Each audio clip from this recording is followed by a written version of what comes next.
hablabas de política y es perfecta la palabra para definir el pulso que está manteniendo la Real Federación Española al mando Ruiz Rubiales y la patronal, es decir, la Liga con Javier Tebas como el máximo mandatario de los clubes. ¿Por qué? Porque para entender el acuerdo al que se ha llegado hoy en el Consejo Superior de Deporte, que es el rector político que de alguna manera une a la Real Federación Española y a la Liga, que son los clubes, estaban evidentemente de uñas. Rubiales y Tebas están así desde que Rubiales asumió en la Real Federación Española hace prácticamente un año, y la disputa tenía que ver con quién mandaba en el calendario, quién mandaba en el dinero y quién mandaba evidentemente en los clubes. ¿Qué ha pasado? Que con el coronavirus, y por eso hago esta introducción, han tenido que llegar a un acuerdo. ¿Por qué? Porque Rubiales tensó la cuerda inteligentemente, si lo miramos desde el ángulo político, intentando acelerar la cuestión de que si no se podía terminar el calendario, como estaba la tabla de posiciones, iba a ser lo que mandara para clasificar a Europa, para ser campeón, para ir a Europa League. Esto era un tiro por elevación a Javier Tebas. ¿Por qué? Porque iba a generar lío. Iba a generar lío con los clubes que quedaban fuera de la Champions, porque hay mucho dinero en juego. Por ejemplo, el Atleti no podría mantener el nivel de inversión que tiene porque se cae de la Champions League el año que viene. El Getafe está ahí peleándose también con la Real Sociedad, y por no haber jugado el segundo partido, el gol average no cuenta y tiene que ir a un gol average total, y esto evidentemente también le perjudica, porque entendía el Getafe que eran ellos los que tenían que entrar en Champions, y ni que hablar, todavía ni se empezó a hablar del descenso, por lo cual generó primero este caos Rubiales la semana pasada, que pasó, tuvo que ir a una mediación por parte del Consejo Superior del Deporte. ¿Por qué le convenía hacer río revuelto al Consejo Superior del Deporte y a Rubiales? Porque a río revuelto, ganancia de pescadores. ¿Quién tiene la bolsa? ¿Quién tiene el dinero? La tiene Tebas, la tiene la Liga, tiene el dinero de los clubes y el dinero de la televisión. ¿Qué es lo que quiere Rubiales?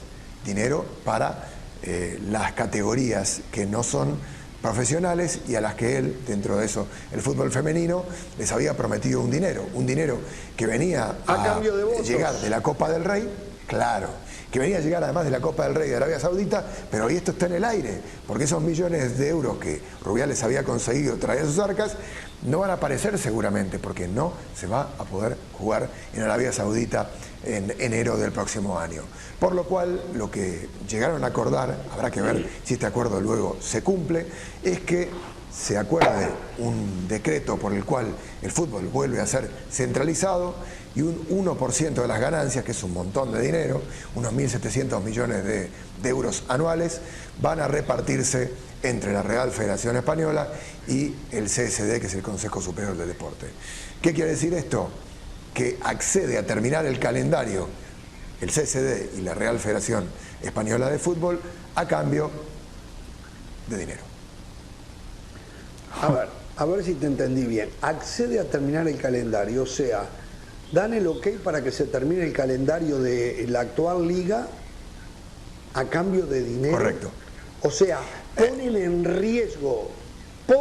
riesgo la salud de los ciudadanos a cambio de plata. Entre comillas, entre comillas, Jorge, porque lo que evidentemente el gobierno, y esto lo dice el acuerdo que firmaron hoy, todo viene detrás de las decisiones que tome Sanidad. Es decir, una vez que está el semáforo verde de Sanidad, una vez que han dicho puede entrar el deporte, pueden jugarse partidos, obviamente serán sin público, se estima, y hablamos de fechas ahora, que el primer tercio del mes de mayo ya los clubes tengan la autorización del CSD. Recordemos, la Real Sociedad la semana pasada quiso salir a entrenar y lo frenó. El gobierno le dijo no hay autorización, aunque sea en grupos como lo están haciendo en Alemania. Por ejemplo, hoy el Colonia ya salió a entrenar de la misma manera que lo habían hecho el Leipzig, que lo habían hecho el Bayern Múnich, que lo había hecho el Borussia Dortmund. En España esto todavía no se puede. En Portugal también empezaron, creo. En Portugal también, correcto. Empezar. Esto se va a poder hacer en España a partir de mayo. y dicen que a comienzos de junio ya se podía empezar a disputar la Liga Española sin público, con algunos cambios importantes. Por ejemplo, hoy trascendió que el Real Madrid ha pedido y se lo ha aprobado la Liga y las autoridades gubernamentales no jugar en el Santiago Bernabéu. ¿Por qué? Porque están aprovechando para avanzar la obra de techar el estadio, la renovación esta que supera los 1.000 millones de euros y que es espectacular. Se conocieron algunos 3D increíbles del estadio que está proyectando el Real Madrid. Sí, va a ser una cosa de loco, va a ser una especie de nave espacial en el Paseo de la Castellana. Pero lo que ha acordado el Real Madrid, y parece lo que le han aprobado por parte del gobierno y por parte de las autoridades pertinentes, es que los partidos, fíjense esto, se van a terminar jugando en el Estadio Castilla. En el Estadio Alfredo Di Stéfano, que está en la Ciudad Deportiva de Valdebebas, donde juega el Real Madrid Castilla. Es decir, que veremos a los futbolistas de la primera plantilla, Toni Kroos, Sergio Ramos, a Courtois, a todas las estrellas del Real Madrid, jugar no solo en un estadio vacío, sino en Valdebebas, en el estadio en donde juegan los equipos de las inferiores, ¿no? Del Real Madrid, con unas gradas muy pequeñas. Va a ser interesante, ¿no? Va a ser un jugará cambio contra Barcelona, entonces. Claro, sí. Va a ser muy raro. Si nos toca cubrir, que todavía no lo sé. Pero es una forma también de no siempre brindarle el jardín a Messi para que se vaya a divertir. Cambiarle por lo menos el jardín, ¿no? Sí, será otro jardín, ¿no? A ver si tal vez lo descoloca, Leo. Sí, por eso va a decir, me lo cambiaron el jardín. El que yo conocía era otra cosa, ¿no?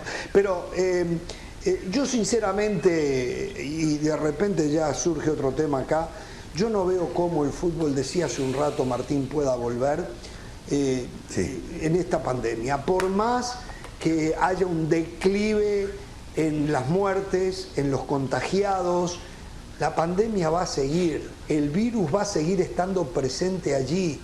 No veo cómo se puede, ¿cuántos equipos son en la Liga? 18, ¿no? O 20 son en la Liga. Sí, 20 equipos en la Liga. equipos.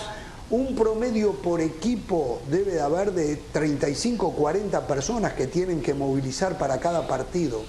No entiendo cómo en algún momento...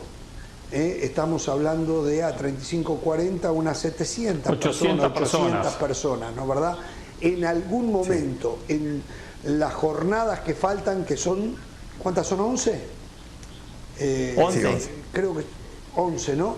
No veo cómo no vaya a haber un contagiado, uno solo. Y con un solo contagiado hay que cerrar. Y hay que cerrarlo, no se puede terminar el campeonato. O van a determinar que a como dé lugar toman los riesgos y el campeonato se termina como dé lugar. Y digo, el sindicato de futbolistas, la AFE, ¿no dice nada? Sí. La AFE está siendo participada en las charlas, en las negociaciones. Se está además a través de la AFE haciendo gestiones de consulta en todos los clubes y en todos los vestuarios de primera y segunda división. Se habla también de un cambio en la segunda división que tiene que ver con cambiar el formato, que haya menos equipos. Pero también hay que tener en cuenta esto. Se habla de un paréntesis sin público. Vamos a sacar los ascensos y descensos, ¿no? Sí, exacto. No van a desaparecer los ascensos y descensos, ¿no es cierto? Si no me vuelvo loco. Correcto. Si en España desaparecen los ascensos y descensos, ¿van a hacer eso? No. La MLS. No, eso no creo que desaparezca. No. También llega a Europa. No, es el virus. El virus MLS. Para poner un matiz, Jorge, es verdad que es muy complicado pensar en el regreso de la actividad. Se habla, y hoy lo comentaba un periódico, de 1 año y medio sin público en los estadios, no solo lo que falta terminar de la liga, sino toda la liga del año que viene. Se empieza a pensar en una Champions. Se filtró una información que llegó desde Sky Italia, que parece que la sacaron de la UEFA, que se estaría jugando a partir de agosto los cuartos de final, lo que falta de octavos, cuartos, semis, y el 29 de agosto la final de la UEFA Champions League. De alguna manera estas planificaciones son especulaciones. Tienen que hacer planes, pero luego tienen que esperar a que los gobiernos, con sus ministerios de salud, den el visto bueno, den el ok. Ahora, también hay que hacer un matiz en el tema del coronavirus, porque hay diferentes formas de acercamiento y de políticas respecto a esto. Una política que está funcionando muy bien en el norte de Europa es la de diseminar, la de discriminar por edades. Hay una edad en donde está más del 95% de la mortalidad, que es de 70, de 65 en realidad, hacia arriba. Ay, Pereira, por lo cual, qué mal lo veo a usted, Pereira. Por lo cual la población activa, acá no salgo a ningún lado, sí. la población del fútbol, sí. los futbolistas pueden contagiarse, pero no son población de riesgo en esta pandemia. Sí, pero Por lo van cual, a la casa y contagian al abuelo. Claro,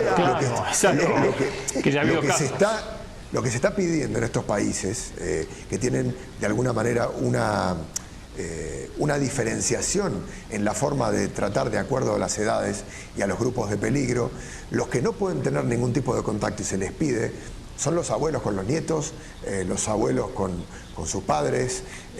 La gente que está por encima de 65 lamentablemente tiene que esperar la vacuna. Pero también lo que se dice es que el resto de la población paulatinamente tiene que contagiarse y salir de la pandemia, porque con eso llega a conseguir la inmunidad. Y la única manera de hacer que la pandemia desaparezca es que la gente se contagie, reciba tratamiento, salga de la enfermedad y ya consiga inmunizar a más personas. Por lo cual, el regreso de una actividad como el fútbol, de gente de 18 a 35 años, no reviste mayor gravedad, por lo menos en lo que entiende un sector de la sanidad, de los científicos que están investigando esta pandemia. Yo creo que la UEFA, las autoridades del fútbol de todos los países evidentemente, se van a informar, se van a absorber toda esta información y con toda la información y todos los resultados que hay, porque por suerte ya han pasado 2 meses muy duros, pero ya se tienen más datos, ya se conoce más al monstruo, ya se sabe cómo pelearlo, por dónde se le puede entrar, por dónde se le puede combatir, y hay diferentes escuelas. La de España es muy restrictiva, aquí por ejemplo hay mucha crítica porque los niños no pueden salir, y esto evidentemente también tiene que ver con la salud mental, con la motricidad, con la capacidad de los chicos de poder mover las piernas, de sacar la cabeza y de jugar un poco más. Se habla de maltrato, digo, los perros pueden salir a dar un paseo y los niños no.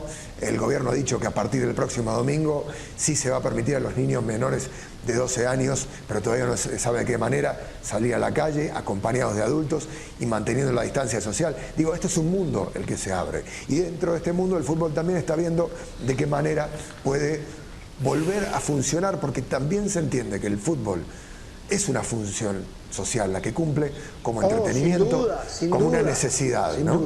Entonces, si no hay mayor peligro en que se juegue con muchísimas restricciones que tienen que ver con la gente que accede a los recintos, la mínima indispensable, yo no sé si los periodistas vamos a poder ir a hacer una zona mixta, a hacer una cobertura, a poder hacer un directo dentro del estadio.